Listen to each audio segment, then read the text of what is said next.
Olá, pessoal. Dando seguimento aí aos nossos estudos. Nessa nossa aula de hoje, a gente vai trabalhar o tema legitimidade no processo coletivo. E nessa aula eu vou me ater a uma introdução, vou apresentar a legitimidade no processo coletivo para vocês. Vou trabalhar a legitimidade na ação civil pública, que são os dois focos principais aqui. A gente trabalhar a classificação da legitimidade e trazer a legitimidade na ação civil pública, que é o tema mais relevante para provas realmente do Ministério Público. Dificilmente você vai trabalhar uma prova de Ministério Público sem que caia alguma questão relacionada à ação civil pública. Tudo bem? Então vamos lá. Vou primeiro colocar aqui uma das premissas que é inafastável, que é o tipo de legitimidade que a gente vai trabalhar aqui na tutela coletiva. A primeira premissa, que é também óbvia, a legitimidade para o exercício judicial da pretensão, ela não pertence ao titular do direito material, o que é praticamente uma obviedade. Porque, afinal de contas, os legitimados coletivos, a despeito de seus indivíduos estarem inseridos na coletividade que tutelam, eles não são os titulares do direito material. Eu, por exemplo, que sou promotor de justiça aqui no Ministério Público do Rio de Janeiro, apesar de inserido na coletividade da minha comarca, quando eu promovo uma ação civil pública, eu não o faço como titular do direito material. Eu o faço como legitimado extraordinário. Então eu já posso trabalhar aquela ideia que a gente já estuda, né, até mesmo em processo civil, que é a ideia da não coincidência entre a parte material e a parte processual. Então não vai existir essa coincidência. A parte material vai ser uma, a parte processual vai ser outra, que é o que chamam de parte material e parte formal. Tudo bem? Além disso, outra premissa que é imprescindível para que a gente possa trabalhar aqui é lembrar que a legitimidade no processo coletivo, ela sempre decorre diretamente da lei. E aí isso gera uma questão de interpretação que é relevante para a prova. Se ela decorre diretamente da lei, eu não posso aplicar sobre ela uma interpretação extensiva. Tudo bem? Segundo ponto, que eu já vou colocar aqui em tom de pergunta, porque é uma questão recorrente em prova, principalmente até nas fases orais, a legitimação coletiva, ela é sempre extraordinária. Ou seja, em todas as hipóteses que a gente trabalha na tutela coletiva, a legitimação é sempre extraordinária. Olha o cuidado. Regra, tá? Essa vai ser sempre a regra. A legitimidade é, sim, extraordinária. Essa é a regra no processo coletivo. Eu coloquei aí algumas questões que eu acho que são relevantes, tanto que eu coloquei, atentem para alguns tópicos. Se for uma ação acidentalmente coletiva, assim compreendida como aquela que tutela direito individual homogêneo, a legitimidade é extraordinária. Se for uma ação essencialmente coletiva, até tem uma certa divergência. Mas eu quero destacar para vocês esse ponto aqui, o artigo 37 da Lei 6.001 de 73. Aqui tenham muita atenção, porque você vai encontrar a coletividade indígena, os grupos tribais, a comunidade indígena de uma forma geral, elas têm legitimidade para o exercício judicial da pretensão coletiva. Portanto, não posso mais afirmar ser uma hipótese de legitimidade extraordinária. Aqui vai ser uma legitimidade ordinária. Então, cuidado com o artigo 37 da Lei 6.001 de 73. Tudo bem? Como sobredito, existe uma divergência aqui nas ações essencialmente coletivas, assim compreendidas como aquelas que tutelam direitos difusos, coletivos e em sentido estrito. Mas antes disso, eu quero só uma reflexão que depois a gente vai abordar novamente. Mas só para já deixar aí a ideia na mente de vocês. A pessoa jurídica interessada, quando ela promove uma ação de ressarcimento ao erário, ela atua como legitimada extraordinária ou ela atua como legitimada ordinária? Essa é uma questão que eu vou deixar aqui, digamos, no ar, para que vocês raciocinem e a gente chegue a uma conclusão em conjunto. Fechou? Então vamos lá. Vamos resolver a divergência. Como eu já falei, nas ações essencialmente coletivas existe uma divergência sobre a natureza dessa legitimação. Para uma primeira tese, que é defendida por Rodolfo de Camargo Mancuso, para essa primeira tese, essa legitimação ela deve ser considerada como ordinária ou institucional. Qual a ideia dele? Para a ideia dele, o legitimado coletivo, quando ele atua na tutela coletiva, ele visa tutelar um interesse que também te pertence, que também o pertence, melhor dizendo. Por que ele sustenta isso? Porque a partir do momento que um legitimado coletivo promove judicialmente a pretensão, ele acaba por defender os interesses da própria entidade que ele pertence, ou da coletividade na qual ele está inserido. E esses interesses, como ele muito bem coloca nas suas explicações, esses interesses são indivisíveis. Se são indivisíveis, aí temos que fazer o silogismo. Se esses interesses são indivisíveis, significa dizer que ele também tutela o seu próprio interesse. Não é a tese dominante. A tese dominante é a segunda. Que aí você vai ver, só ver a listagem dos autores, você vai ver que é largamente dominante. A legitimação na tutela coletiva ela é extraordinária. Justamente por se tratar de uma tutela de interesses alheios. E aí façamos aqui de novo o silogismo.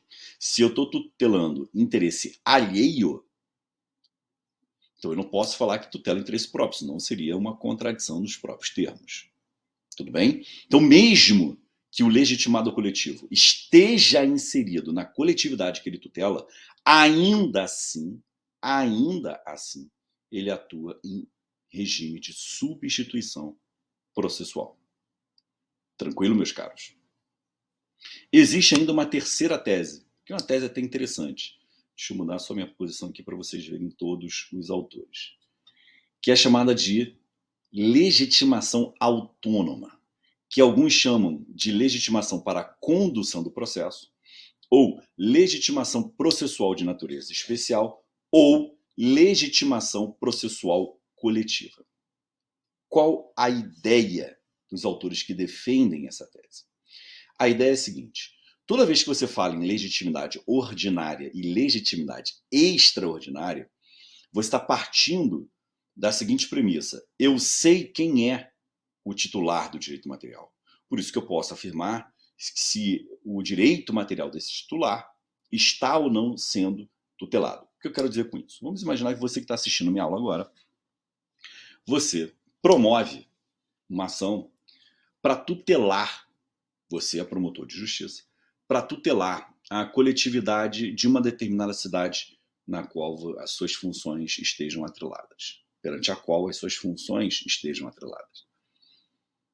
A partir do momento que você faz isso, você sabe identificar quem são esses titulares? Ou você sabe de forma genérica e abstrata quem são os titulares? Eu sei que são os membros da comunidade de uma determinada situação vulnerável, eu sei que são os consumidores, eu sei que são os alunos da rede pública, mas você sabe nominá-los?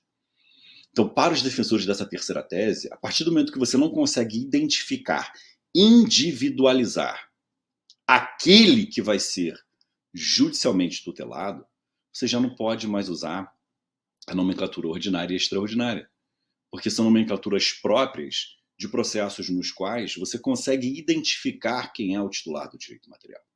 Por isso que eles afirmam, esse binômio ordinária e extraordinária cabe muito mais para ações individuais do que propriamente para ações coletivas. Tudo bem? Bom, essas são as três teses que vocês têm que saber sobre a legitimidade coletiva. Fechou? E aí vamos lá no caso da pessoa jurídica interessada. Pode ser o município, pode ser o Estado, pode ser a União, pode ser o DF. Ou pode ser uma pessoa jurídica de direito privado, a depender do caso concreto.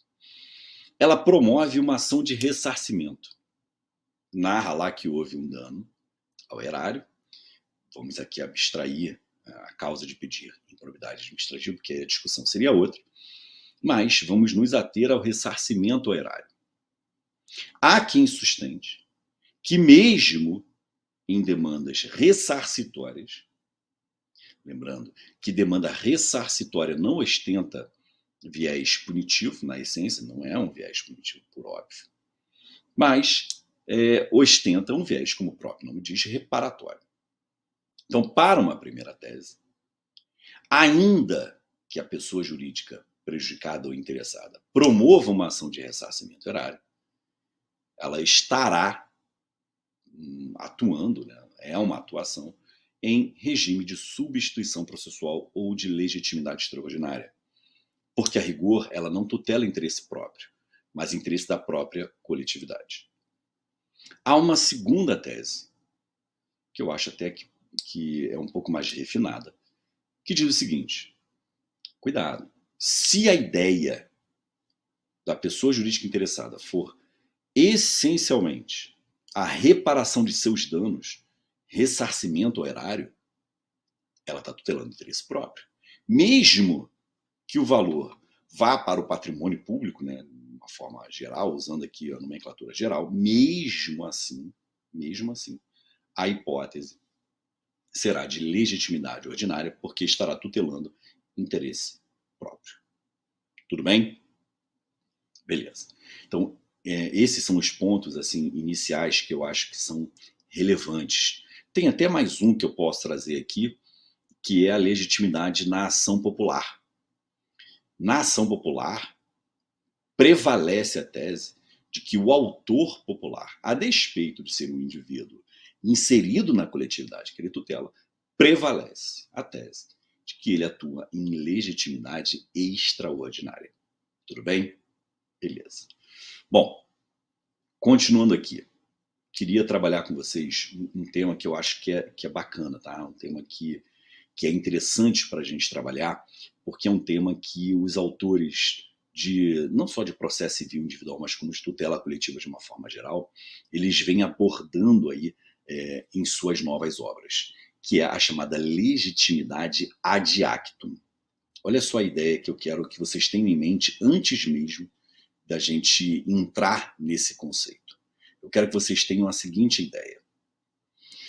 Quando a gente estuda legitimidade em processo civil, vocês hão de concordar comigo que naturalmente ela possui um aspecto estático. Vamos lá. Eu promovo uma ação, coloco um de vocês no polo passivo. Eu tenho uma relação aí processual meramente binária. Né? A e B, autor e réu. Uma relação processual meramente binária. Pois bem, quando a gente trabalha essa relação processual meramente binária, eu, que sou autor, vou manter essa minha qualificação jurídica do início ao fim da relação jurídica processual. Enquanto você, que é o réu, manterá esta sua situação jurídica também do início ao fim da relação jurídica processual. Por isso que eu falo que é um aspecto meramente estático. Por isso que a gente chama de legitimidade ad causam, ou seja, legitimidade para esta causa. Fechou? Bom, os autores que vêm revisitando a ideia da legitimidade passam a sustentar que a legitimidade ela não pode mais ter um aspecto meramente estático. Ela tem que ter um aspecto também dinâmico. Por isso que eles passam a trabalhar, eu vou colocar aqui na tela para vocês, com a chamada legitimidade ad actum. Deixa eu colocar aqui. Chamada legitimidade ad actum. Então vejam só, a ideia da legitimidade ad actum é justamente uma ideia dinâmica da legitimidade para a relação jurídica processual. Por isso que eu coloquei aqui, ó, a legitimidade será aferida quando da prática de cada ato processual. E isso gera Qual consequência processual que é relevante a gente abordar aqui? Primeira consequência processual: as partes podem mudar de polo da demanda. Por isso, e eu vou colocar aqui o nome, por isso que os autores usam a nomenclatura despolarização da demanda. Despolarização da demanda. Então, fica atento, se pintar aí na prova, o que é despolarização da demanda? É a possibilidade dos sujeitos processuais atuarem em qualquer polo da demanda, seja polo ativo, quer seja polo passivo, podendo migrar de um polo processual para o outro. Por isso que se fala em despolarização. Qual é a importância, portanto? A importância é a participação do sujeito na relação jurídica processual. Se ele vai participar no polo ativo ou se ele vai participar no polo passivo, é sua escolha. O que é importante é que ele participe da relação processual. Por isso que eu coloquei aqui, senhores, é um dos fundamentos para a intervenção móvel ou multifacetária. Tranquilo? Essa é uma importância significativa para o processo coletivo. Vou colocar aqui embaixo 2 artigos que vocês podem trabalhar aqui. 2 artigos. Primeiro, é o artigo 6º, parágrafo 3º da Lei de Ação Popular. Vocês vão combinar com o artigo 17, parágrafo 14 da Lei de Improbidade Administrativa. Vocês vão ver que na participação da pessoa jurídica interessada, ela pode gerar essa mudança no polo da demanda.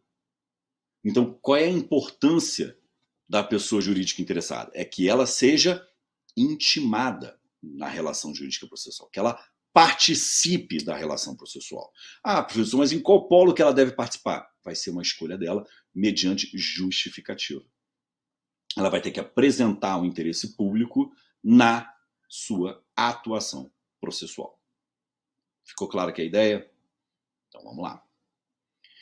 Prosseguindo aqui, dentro da minha proposta, vamos à classificação dessa legitimidade extraordinária. Vamos classificar essa legitimidade extraordinária e aí, fazendo a classificação, apresentando a vocês essa classificação, eu vou naturalmente abordar não só o conceito, como também trazer exemplos. Começando com a legitimação autônoma. Qual é a ideia dessa legitimação extraordinária autônoma, que não se confunde com aquela legitimação autônoma que a gente viu ainda há pouco?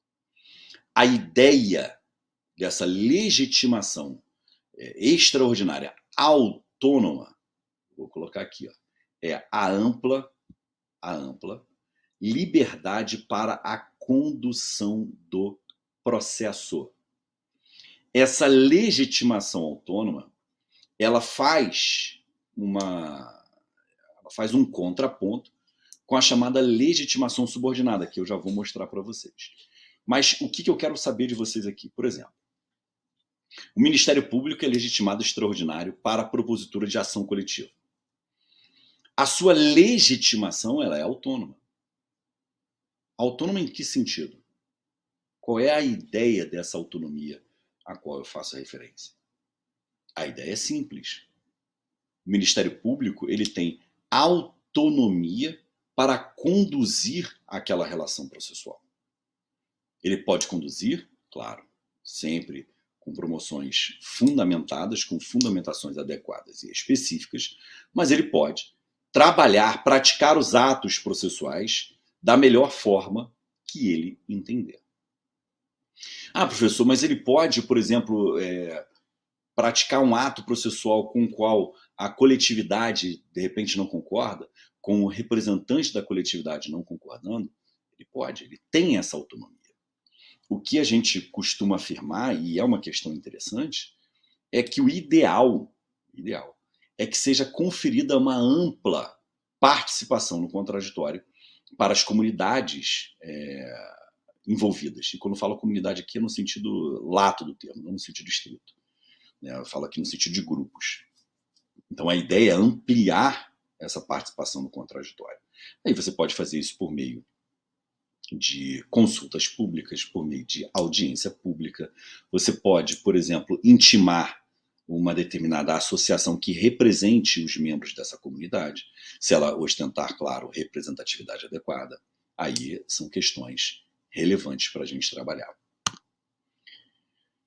Diante disso, surge o que vem a ser a legitimação subordinada, já que eu afirmei antes que ela era o contraponto, né? Já que ela é o contraponto à legitimidade autônoma, o que vem a ser, portanto, a legitimação subordinada. A ideia da legitimação subordinada, que você encontra muito em processo civil individual, existe uma relação processual, que é chamada de principal, e vai existir uma relação jurídica processual que é subordinada à principal.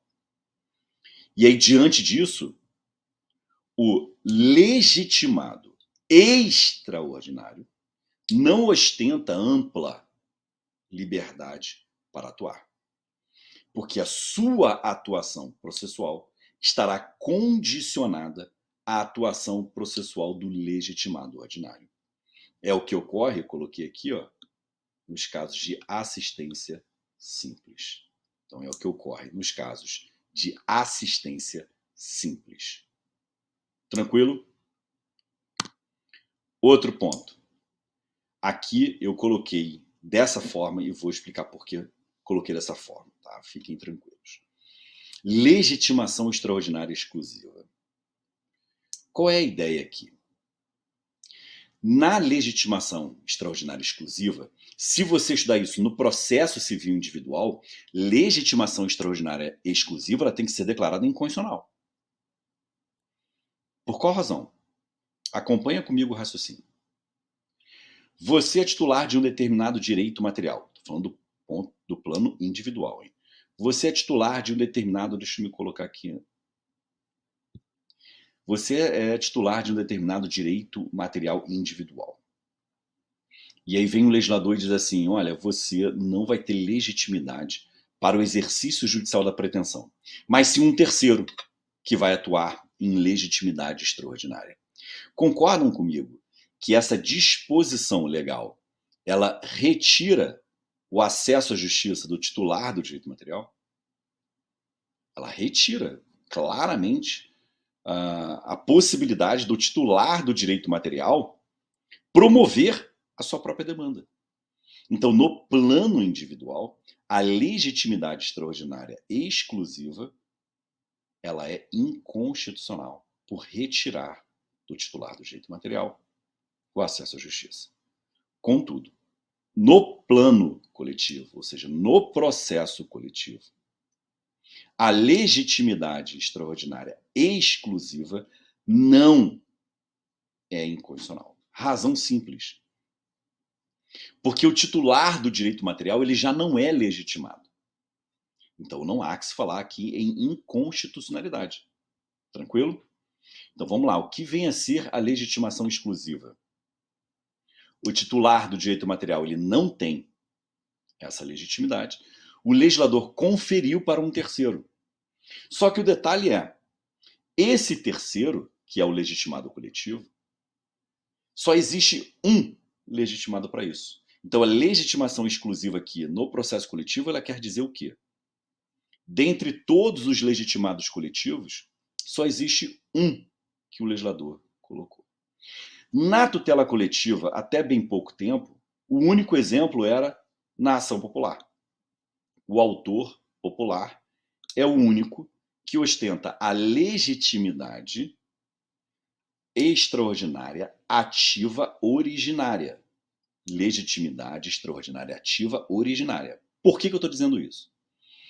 Porque a Fazenda Pública e o Ministério Público, na forma do artigo 9º da Lei de Ação Popular, podem assumir a condução do processo.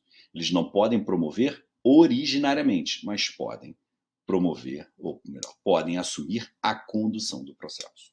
Bom, com o advento da Lei 14.230 de 2021, com o advento da Lei 14.230 de 2021, que trouxe a nova lei de improbidade, digamos assim, O artigo 17 da Lei de Improbidade passou a ser mais um exemplo de legitimidade exclusiva, porque o legislador conferiu ao Ministério Público, então somente ao MP, o ajuizamento da ação por improbidade administrativa. Então, só o MP pode ajuizar a ação por improbidade administrativa. Isso é o que está na lei. E, no artigo 18 da própria Lei de Improbidade, a pessoa jurídica interessada ostenta legitimação exclusiva para iniciar a liquidação de sentença e a execução da sentença. Caso isso não ocorra dentro do prazo de 6 meses, essa legitimidade passa para o Ministério Público. Chamo a atenção de vocês, contudo, para o detalhe que eu vou colocar aqui na tela para vocês. Espera aí, deixa eu só escrever aqui. ADIs 7042 e 7043. Deixa eu me botar na tela de novo. Nessas ADIs, a Associação Nacional dos Procuradores da Fazenda sustentam a inconstitucionalidade dessa legitimidade exclusiva. E o ministro Alexandre de Moraes concedeu uma liminar suspendendo os efeitos, isso na cautelar, decisão monocrática na cautelar, suspendendo os efeitos dessas alterações. Tranquilo?